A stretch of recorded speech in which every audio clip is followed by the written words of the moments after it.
Et je pense que la plupart des Allemands, et je sais ça de nombreuses réunions que moi je fais en Allemagne avec des gens, nul en Allemagne, les personnes en allemand, les gens simples en Allemagne ne veulent pas être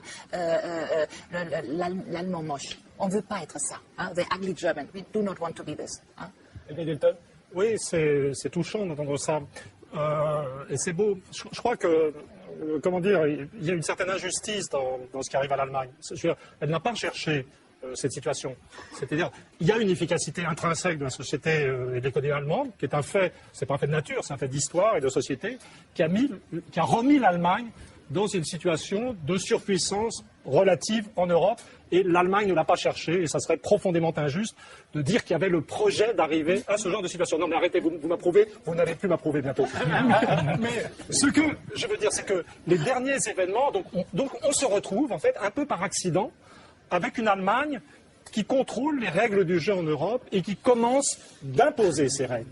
Avec cette histoire, pour moi, c'est pas du tout Merkel, c'est les sphères dirigeantes allemandes en général, donc avec ces règles d'austérité. Et ce qui m'inquiète, moi, en tant qu'historien et d'anthropologue, c'est de voir réapparaître ce qu'on a connu dans l'histoire, et pas du tout seulement à l'époque du nazisme, c'est-à-dire une certaine forme de raideur, de mépris. Je peux terminer. C'est juste étonnant. Je peux terminer. Non, mais dans la germanophobie, là, on atteint les deux degrés. Je dirais de raideur. Comment dire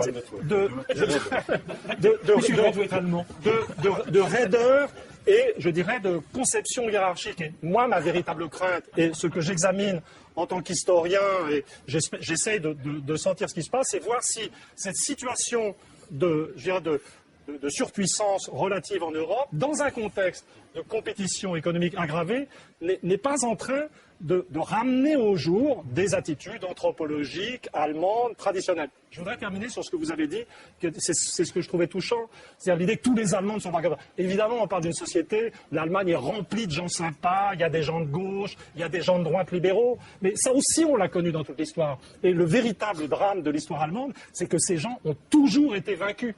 Vous voyez ?